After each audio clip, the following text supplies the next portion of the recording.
Imagina a irmã que chega à cozinha de uma conhecida, pode ser talvez a vizinha, uma amiga de trabalho, pode ser a sua comadre, e ela lhe diz que vai fazer uma pizza, ou talvez uma torta, ou talvez um quiche. Então ela pega no recheio, coloca na travessa e depois põe a massa por cima. E as irmãs já estão a olhar para mim de cara feia. Assim não funciona, não é? Assim não funciona. Qualquer uma destas coisas que foram aqui mencionadas, para funcionar, primeiro tem que ir a massa. Não é uma questão de vontade ou de gosto, não é uma questão de ser esquisito ou estranho, não é uma questão de criticar a sua vizinha ou a sua comadre porque ela não sabe cozinhar, é uma questão básica. Primeiro, a massa, depois o recheio. Há uma ordem que tem que ser respeitada. Imagina o meu irmão que passa aí numa estrada e a certa altura vê um carro parado no acostamento. O carro está lá parado, normalmente, como habitualmente às vezes há algum problema, há um pneu que está furado, dá para ver claramente, então o indivíduo está ao lado do pneu a fazer uma força brutal para tentar tirar o pneu para substituí-lo. E o irmão diz isto assim, não vai dar certo, não é? Não é uma questão de criticar o indivíduo e dizer que ele não percebe nada disto, mas se calhar até é. Ele primeiro tem que elevar o carro, depois ele tem que desapertar os parafusos e então ele vai tirar a roda, porque senão vai ficar ali o dia inteiro e não vai acontecer nada. E os irmãos estão a pensar, pastor, mas isso é óbvio. Pois é, irmãos, é óbvio. Há muitas coisas na vida que necessitam de uma ordem certa. Para muitas coisas na vida nós sabemos que há uma ordem certa. Há uma série de situações de que nós temos consciência de que algo vem primeiro e se nós queremos que as coisas funcionem corretamente, temos que fazê-la nessa ordem, porque se nós trocarmos, não vai funcionar. Ora, se é assim na vida prática, digamos no nosso dia a dia, seria diferente na vida espiritual? Não é, irmãos. E a palavra de Deus nos diz de modo muito claro, o Senhor nos diz de forma muito clara e em muitas situações que há uma ordem a ser cumprida. E quando Deus estabeleceu a ordem, é importante que nós saibamos, porque assim como não dá para tirar um pneu enquanto nós não fizermos primeiro o que tem que ser feito, não dá para fazer a sua torta lá em casa sem primeiro colocar a massa, há coisas biblicamente falando que têm que ser feitas primeiro, para que depois as outras funcionem. Vamos ver. Abra a sua Bíblia. Mateus capítulo 5.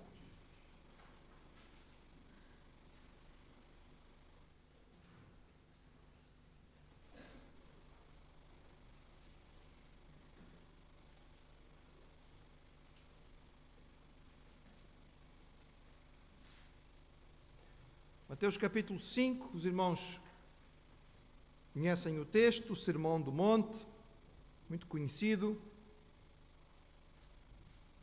O Senhor Jesus está ainda numa fase inicial do seu ministério, ensinando de uma forma revolucionária para o tempo e mostrando já aqui sinais muito claros da sua convicção como Messias, porque ele ousa fazer diferença no que diz respeito à lei de Deus. E ele vai começar uma série de expressões nas quais ele diz: vocês ouviram o que foi dito aos antigos, eu, porém, vos digo. O que mostra uma consciência clara da autoridade que mais ninguém tinha. E a certa altura, falando sobre os relacionamentos e falando sobre aquele mandamento inicial que era relativamente simples e básico do não matarás, no qual Jesus diz que não é apenas o homicídio em si que Deus considera mau, mas o próprio ódio, a própria raiva, a própria falta de entendimento entre as pessoas. Jesus diz o seguinte, no capítulo 5, versículos 23 e 24. Portanto, se trouxeres a tua oferta ao altar, e aí te lembrares de que teu irmão tem alguma coisa contra ti, deixa ali, diante do altar, a tua oferta e vai reconciliar-te primeiro com o teu irmão e depois vem e apresenta a tua oferta. Vai reconciliar-te primeiro com teu irmão e depois vem. Primeiro, as primeiras coisas. As primeiras coisas, primeiro. Primeiro, reconcilia-te. Irmãos, Jesus estava aqui nos deixando muito claro que a nossa capacidade de adoração, a nossa capacidade de prestar culto, de receber algo proveitoso no tempo que nós estamos em adoração, depende do estado da nossa alma em relação ao nosso próximo. Um coração cheio de ódio, de raiva, de ressentimento, de inveja, de cobiça, não tem condições de adorar, não tem condições de prestar culto. E é sobre o culto que Jesus está falando. É claro que ele está falando sobre a adoração no seu tempo, no tempo do seu povo, em que se levava uma oferta ao altar para ser transferida ao sacerdote, para que o sacerdote a apresentasse ao Senhor, mas é de culto que Jesus está falando. Ora, o culto, irmãos, que nós prestamos tem duas funções principais, que realmente são aquelas mais marcantes. Podemos falar de várias coisas no culto, mas estas duas são as mais importantes. Prestar adoração e ouvir o recado do Senhor. São estas as duas funções principais do culto que nós prestamos. Para ambas, tanto para prestar culto quanto para ouvir o recado de Deus, nós precisamos de corações abertos e desimpedidos. Para prestar culto, eu tenho que vir ao Senhor com a minha mente limpa, com a minha mente preparada e concentrada no Senhor. Todos nós que aqui estamos somos responsáveis pelo culto que está sendo aqui prestado ao Senhor. Eu não sei se o irmão tem consciência disto. Nós ainda usamos, por vezes, talvez um pouco contaminados pela nossa tradição católica no país, usamos ainda muitas vezes uma expressão errada a respeito do culto. De vez em quando eu ouço alguns irmãos perguntarem ou falarem entre si e alguém diz assim: quem foi que deu o culto hoje? Quem deu o culto hoje foi o pastor fulano. Quem deu o culto hoje foi o irmão cicrano.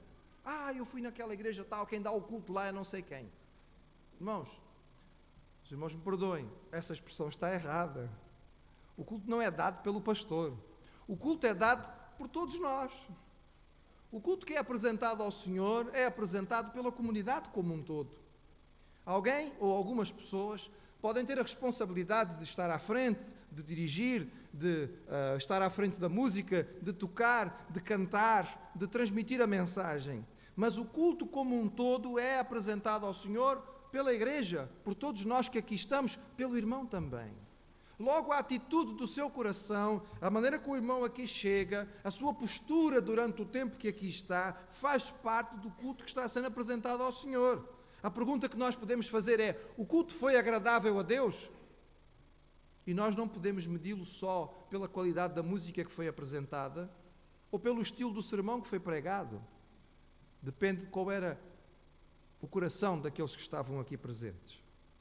O culto é prestado por cada um de nós e não é possível dar culto ao Senhor com o nosso coração fechado. Irmãos, tantas vezes nós chegamos aqui carregando mágoas. Nós tivemos problemas e dificuldades durante a semana, certamente. Vivemos no mundo, o mundo tem problemas. Mas quando o irmão vem ao culto, o irmão traz estas mágoas aqui para dentro. Traz estas ansiedades e estas preocupações, elas estão enchendo a sua mente e o seu coração nesta hora. E eu lhe pergunto, como vai prestar adoração ao Senhor desta maneira? Como vai conseguir louvar a Deus? Como vai conseguir mostrar gratidão se no seu coração há ressentimentos, há mágoas, há dificuldades, há problemas que não foram resolvidos? Corações desta maneira não conseguem, certamente, se concentrar naquilo que vieram aqui fazer. Imagine meu irmão que decide separar uma noite para estar com a sua esposa e quer que naquela noite pudesse se concentrar nela, é um tempo para estarem os dois como casal. Imagina que sai para fazer um jantar romântico, vai conseguir transmitir alguma coisa de positivo se a sua cabeça estiver cheia de problemas lá do trabalho, se estiver a pensar na raiva que tem do vizinho porque outro dia ele ficou com música alta até às 3 da manhã, certamente a conversa não vai ser a melhor. E se calhar no fim daquele jantar, daquela saída, o comentário vai ser: bem, gastamos o nosso dinheiro e o nosso tempo em vão. Não tínhamos condições de aproveitar isto. A segunda função do culto, irmãos, é ouvirmos, é recebermos o recado do Senhor. E para isso, nós temos que entender que a nossa mente tem uma capacidade extraordinária de guardar coisas, mas o nosso coração, o centro da nossa atenção, é relativamente limitado. É pouco espaçoso. A sua memória guarda tudo, mas aquela atenção principal que nós podemos dar a alguma coisa é relativamente pequena. Nós não conseguimos dar atenção concentrada e realmente perceber muitas coisas ao mesmo tempo. Temos alguma dificuldade. É verdade que às vezes as senhoras nos dizem que os homens têm mais dificuldade, não é? As senhoras costumam conseguir fazer mais do que uma coisa ao mesmo tempo. Estão a fazer a comida, estão a ouvir as notícias, estão a ensinar o filho o trabalho de casa e conseguem fazer tudo ao mesmo tempo. Ok, eu sei, irmãs. Mas mesmo as irmãs também têm alguma limitação, não é? Não cabe tudo ao mesmo tempo. É preciso ter alguma concentração. Há certos sentimentos, irmãos, que ocupam por completo essa atenção, este coração. Os irmãos já ouviu a expressão: ei, pá, fulano está cheio de raiva. Está cheio. Está cheio de alguma coisa. E uma coisa que já está cheia de alguma coisa, não cabe lá mais nada. Quando nós chegamos aqui para vir à presença do Senhor, não será que nós chegamos cheios de alguma coisa? Se nós estivermos cheios de alguma coisa que não seja realmente daquilo que nós viemos receber do Senhor, dificilmente nós vamos conseguir colocar lá mais alguma coisa. Jesus estava chamando a atenção do povo, dos seus discípulos. Atenção, quando vocês vão prestar culto, vocês não podem ir lá prestar culto ao Senhor cheios de ressentimentos e de mágoas e de outras coisas. Não vão conseguir receber nada do Senhor. Por vezes, a nossa única reação ao culto é a crítica. E há sempre uma outra coisa que não corre 100%, irmãos. É natural. Somos humanos, às vezes há falhas. Mas quando nós participamos do culto e a única coisa que conseguimos fazer é criticar o louvor e criticar os hinos que foram escolhidos, ou o estilo da mensagem, ou alguma coisa que não correu bem, e no entretanto todos os irmãos saem da igreja e dizem: o culto foi uma bênção, e a pergunta é: mas espera aí, então a culpa está em quem? Quem é a responsabilidade? Se um é capaz de sair abençoado e o outro sai e diz: isto não teve valor nenhum, então talvez tenha a ver com aquilo que estávamos a carregar no coração quando aqui entramos. O Senhor Jesus nos disse e nos ensinou a respeito disto. O que nós carregamos para dentro do santuário faz toda a diferença no tipo e na qualidade de louvor que nós prestamos. Jesus chamou a atenção dos seus discípulos. Ele disse: primeiro, as primeiras coisas, primeiro.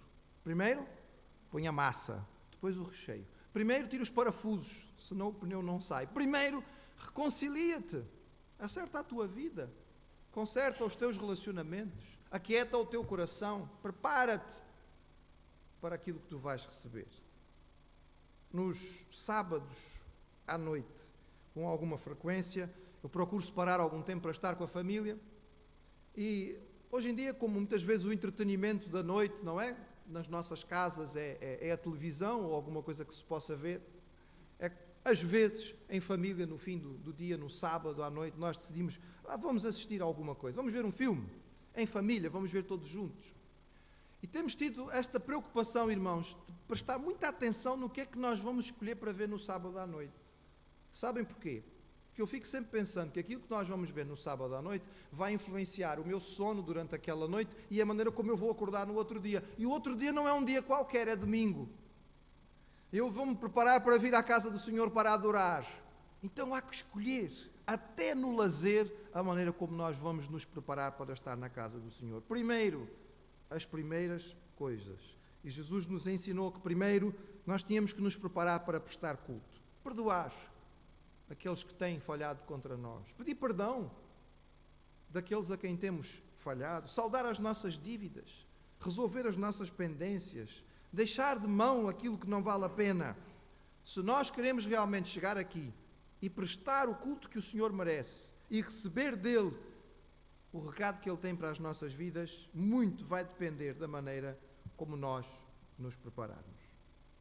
Mas há mais, irmãos. Há muitas expressões de primeiro. Eu hoje não tenho tempo de ver muitas com os irmãos, mas eu quero ver mais uma. Está lá no Evangelho de Lucas, no capítulo 10.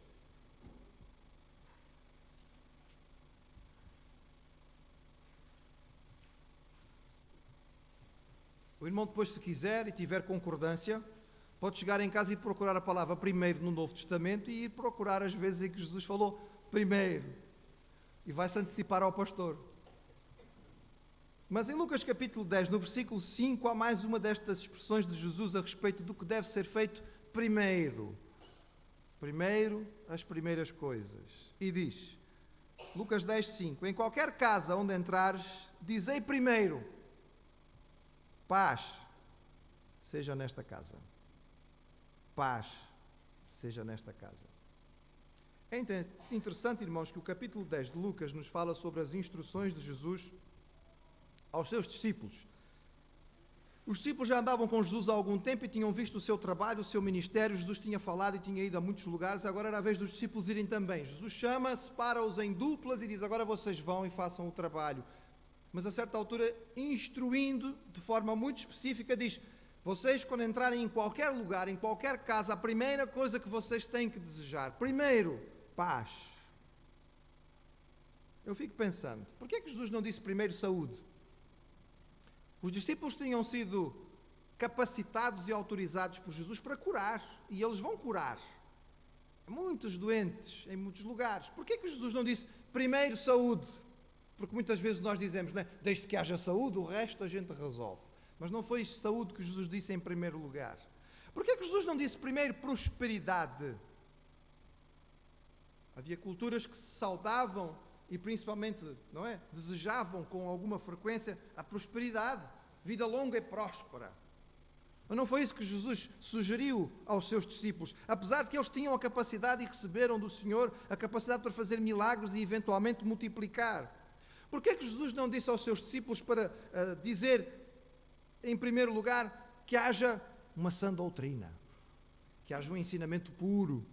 Afinal, havia tantas heresias correndo pelo ar e tanta gente ensinando a lei de forma errada, e os discípulos eram portadores de um novo testamento, de uma doutrina nova, sã, pura, da verdadeira forma de interpretar as profecias, da chegada do Messias. Mas não foi isso que Jesus disse. Ele disse, primeiro a paz.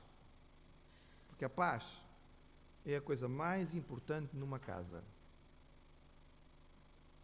Bom, meus irmãos, nossa sociedade hoje vive os chamados sonhos de consumo. E os nossos jovens hoje estão sendo criados e crescendo desde pequeninos com a ideia de que as coisas vão trazer aquele sentimento, aquela sensação de tranquilidade, de consolo, de paz que eles buscam. Os jovens e os menos jovens também sonham com mansões, viagens, carros, móveis, roupas. Sonham com comodidade, com conforto, com prestígio, com luxo. Sonham com abundância material. E, no entretanto, irmãos, na nossa sociedade, nós olhamos lares desfeitos, casamentos destruídos, filhos abandonados, idosos deixados completamente isolados. E nós perguntamos, e a paz? Aonde está? Já tive o privilégio de estar em casas muito ricas. Já tive o privilégio de estar em choupanas muito pobres. E digo aos irmãos que não foi pela qualidade das coisas que estavam dentro daquelas casas que se podia medir a qualidade de vida que aquelas pessoas estavam a viver. Já estive em casas onde as pessoas tinham realmente uma abundância material impressionante. Mas fui chamado ali porque o desespero tinha chegado ao extremo. E as pessoas tinham chegado à conclusão que a única forma de resolver a sua vida era o suicídio. Ouvimos, irmãos, falar tantas vezes de pessoas que na nossa sociedade são extremamente valorizados, mas se nós soubéssemos como estão a viver o seu dia-a-dia, ficaríamos surpreendidos. Mas eu já estive, irmãos, em casas muito pobres, muito simples, que não dispõem nem daquilo que hoje nós consideramos o básico e essencial, como por exemplo a eletricidade, uma água canalizada ou aqueles bens de consumo básicos que nós achamos que temos que ter. E no entretanto a paz que experimentei naqueles locais. Lembro-me uma vez de ir a um sítio, fui enviado para fazer trabalho numa igreja, fazer promoção missionária numa igreja, e quando o pastor que me ia indicar o caminho, ele disse, olha, vem cá buscá-lo de carro. E quando chegou o carro era um Jeep, mas era um Jeep daqueles grandões, com as rodas muito altas, e a pessoa que me veio buscar disse, eu tive que trazer este Jeep porque a estrada está assim um bocadinho difícil. Eu disse, mas para onde é que me vão levar? E realmente saímos, isto foi no Brasil, no interior de um estado brasileiro, realmente começamos a andar por umas estradas pelo mato, onde havia muita lama, e se não fosse aquele Jeep não tínhamos lá chegado. E mesmo assim com o Jeep foi difícil. E quando finalmente chegamos naquele lugar, era um lugar isolado, descampado, completamente sem casas à volta. Havia um pequeno templo, uma capelazinha no topo de um morro, e ali embaixo havia aquele casebre, uma casa extremamente simples, feita de madeira básica, já com a tinta que já devia ter sido colocada ali há muito tempo atrás, descurando. Não havia ali luz elétrica. A água era tirada numa bomba manual que havia ali do lado de fora. E o pastor veio receber-me à porta do carro quando eu desci, e eu cumprimentei-o, e depois, conversando com ele, eu descobri que aquele pastor era um homem que tinha 90 anos. E a sua esposa, que ainda estava com ele e o acompanhava, tinha 88. Mas, irmãos, poucas vezes eu conheci tanta paz. Oh, casal abençoado! Que tranquilidade! Que testemunho! Aquele homem tinha sido um plantador de igrejas. E ao longo da sua vida, em várias e várias localidades diferentes, ele tinha plantado trabalhos. Ele era um plantador, era um evangelista. Ele tinha a noção clara de que não era um pastor doutrinador. Então, quando a igreja começava a crescer e ficava firmada, ele procurava outra pessoa para ficar ali e ia para o outro lado. E agora, com 90 anos, estava ali, ainda numa igreja que ele tinha começado a plantar há 3 ou 4 anos antes, que começava a florescer. E eu olhava naquele mato, irmãos, e não via casa nenhuma. E disse, onde é que há uma igreja aqui? Mas à noite, na escuridão absoluta daquele local, no topo daquele pequeno morro onde havia a capelinha, sem eletricidade, e eu pensava, como é que vamos fazer o culto aqui? Eu comecei a ver, irmãos, as pessoas a virem das localidades à volta, das casas que ficavam nas fazendas, e cada um trazia a sua própria luz, o seu próprio lampião. E em cada local daquele, só havia 2 fileiras de bancos, ao lado havia sempre um local para se colocar a luz. E cada família já tinha o seu banco tradicional. Chegava e punha a sua luz. E quando as famílias tinham chegado, todas irmãs, estava o salão cheio e iluminado. E eu aprendi com aquele casal, naquela ocasião, algo extraordinário realmente. Os recursos eram muito poucos. A saúde também já não era grandes coisas. O cansaço era profundo. Mas a paz era enorme. O Senhor Jesus Cristo disse, primeiro, paz seja nesta casa. O apóstolo Paulo, reconhecendo isso, mais tarde escreveu aos Colossenses, ele disse, e a paz de Deus, para a qual fostes chamados em um corpo, domine em vossos corações. Irmãos, de pouco servirá qualquer outra coisa se a paz do Senhor não estiver em nós. Nós precisamos que a paz seja o árbitro que decide se vamos ou não fazer as coisas. Nas nossas famílias, a paz deveria ser aquele fator decisivo para as mudanças, para os horários, para as compras, para os programas, para as festas, para as férias, para os investimentos, para o que fosse. Isto traz-nos paz. Esta decisão nós podemos tomá-la com paz. Temos a tranquilidade de Deus para fazer isto. Sentimos que o Senhor nos dá realmente todo o sossego para nós agirmos em relação a esta situação. Então sim, senão não vou ultrapassar, porque a paz é o mais importante. Nada que possa romper esta paz deve ser aceito. Em primeiro, paz seja convosco. Meus irmãos, as primeiras coisas têm que vir primeiro. E nós sabemos isso do nosso dia a dia, porque há muitas coisas que nós aprendemos que têm que seguir uma certa ordem. na nossa vida espiritual também. Queremos prestar um culto e receber realmente o recado de Deus quando vimos aqui como Igreja de Jesus? Primeiro, reconcilia-te com o teu irmão. Deseja que a sua casa seja aquela casa abençoada, onde não apenas a sua família, mas qualquer pessoa que entre, perceba que há ali algo diferente? Primeiro, a paz. Paz. A paz do Senhor. E então nós poderemos experimentar tudo isto que o Senhor quer acrescentar.